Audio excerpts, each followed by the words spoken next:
Packed gym, hype crowd. Quick flashes of LaMelo's passes and Julian's handles. Imagine two of the most polarizing names in high school hoops. One a teenage prodigy with pro experience. The other a social media darling known for ankle breaking. Handles finally colliding on the same court under a media spotlight so bright it threatened to blind the basketball world. You've seen highlight reels, you've heard the trash talk, but nothing could prepare you for the sheer one-sided spectacle that unfolded. Today, we dive deep into the night LaMelo Ball humbled Julian Newman, a game that started with sky-high expectations and ended with a record-setting blowout, etched forever in hoops lore. Buckle up, because by the time this narrative unfolds, you'll see why LaMelo's hype was justified, why Julian's viral fame hit rock bottom, and why this wasn't just a high school game, it was a coronation and a cautionary tale all. In one dot, stay with us as we break down every jaw-dropping moment, every mind-blowing stat, and the unforgettable clip that still has fans quoting it years later. But first, what was the real story behind the hype? A showdown for the AG's press conference teasers, newspaper headlines, Instagram countdowns. It all started with whispers on social media. LaMelo versus Zion was epic, but wait until you see Melo versus Newman. The basketball world had been buzzing since the 2017 spire when LaMelo, fresh off dominating Chino Hills as a freshman phenom, took his talents overseas to Lithuania. Meanwhile, Julian Newman racked up followers online with his daredevil dribbles and runaway highlight reels. Despite playing at a modest Downey Christian school by fall 2019, both storylines intersected perfectly. LaMelo returns to Spire Academy.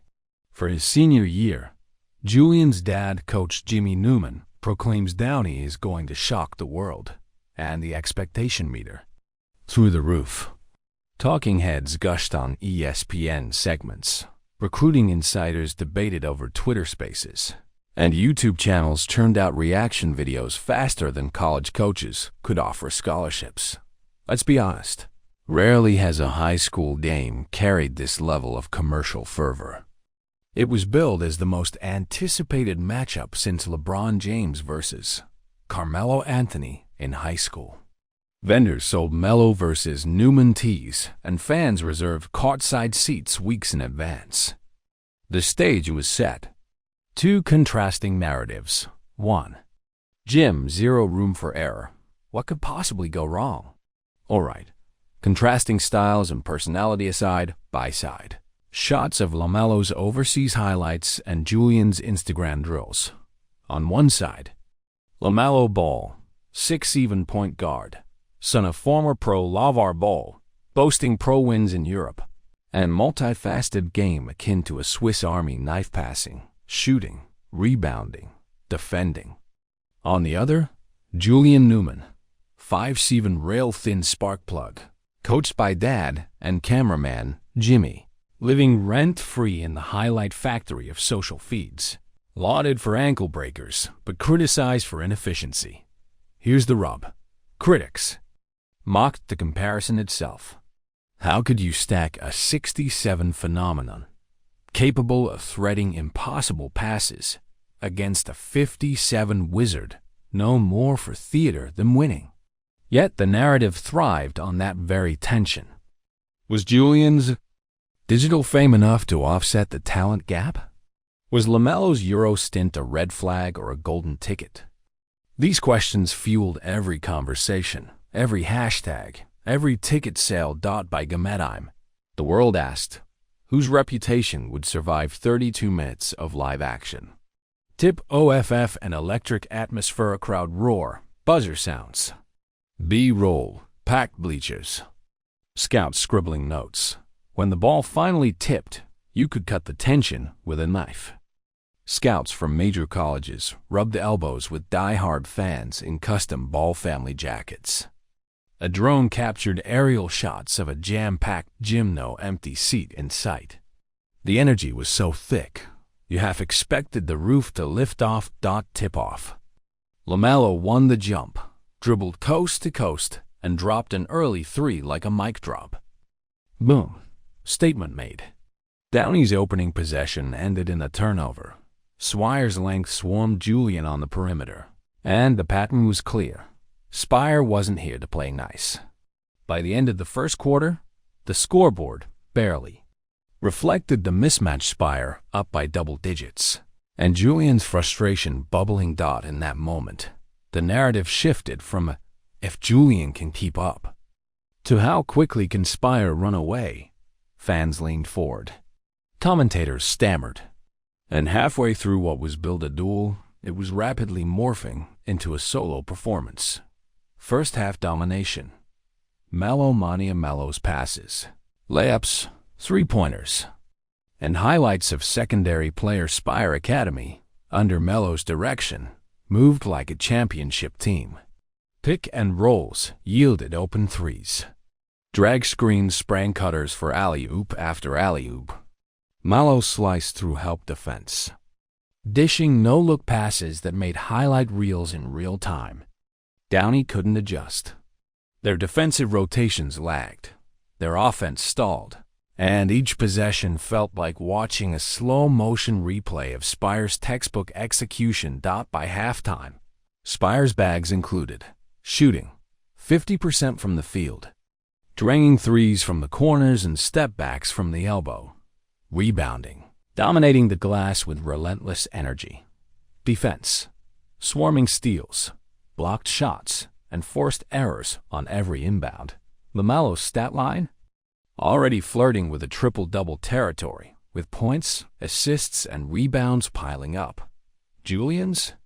A collection of forced drives, tightrope shots, and growing frustration. The crowd, sensing the rout, started chanting, "Ball! Ball! Ball!" as if the game's only contestant was LaMelo. Statistical clinic and lopsided stat side-by-side stat bars. B-roll. Melo steals, Downey turnovers. 2 assists? Yes, that's not a typo. Downey dished only 2 assists all night, while Spire racked up 36, nearly 1 assist every single minute. Imagine walking into a chess match only to find your opponent playing checkers on turbo mode. Julian's shooting line: 6 for 25, sub 25% efficiency.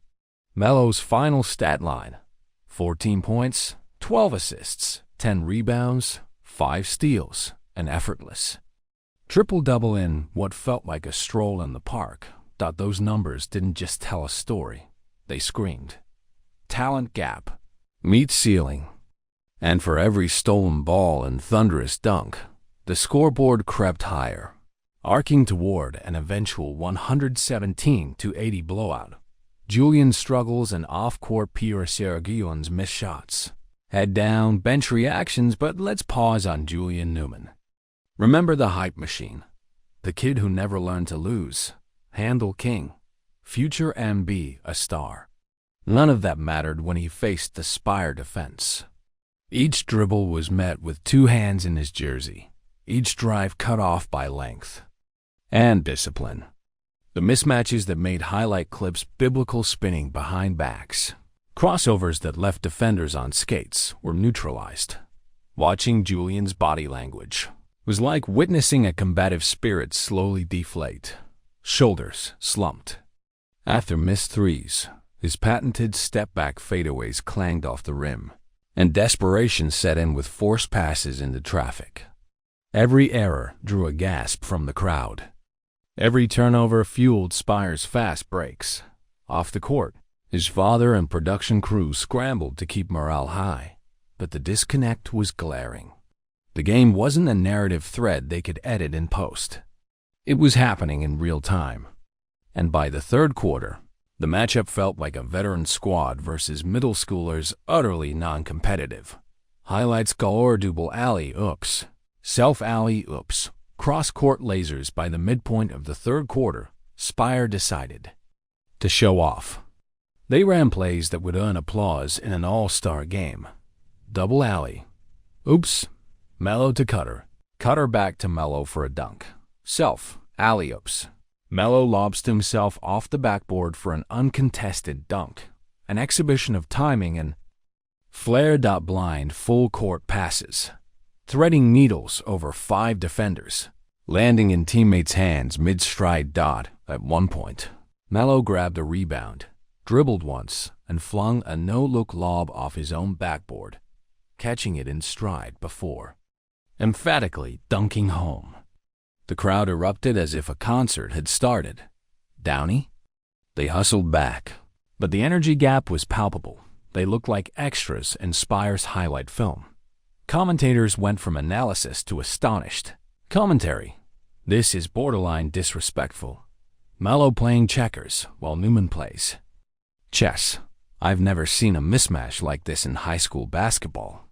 Whether you saw it live or through YouTube recaps, you couldn't tear your eyes away.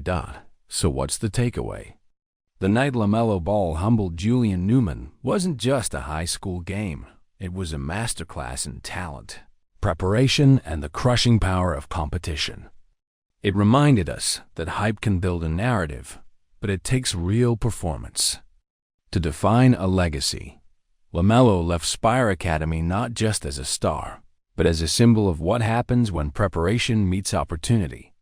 Julian, meanwhile, learned that social media virality can be a double-edged sword. His handles still inspire awe, but we all remember the night the scoreboard told the story more powerfully than any Instagram highlight. If you're a coach, a player, or just a fan chasing your own dreams, remember this: work ethic, fundamentals, and competing at the highest level matter more than clicks or follows. Because when you step onto that court, the scoreboard doesn't lie. Enjoyed this deep dive? Smash that like button. Subscribe for more breakdowns of the biggest moments in basketball history. And drop a comment. What's your favorite LaMelo highlight from that night? Until next time, keep your handles tight and your hustle tighter. Because in basketball, as in life, performance always trumps hype.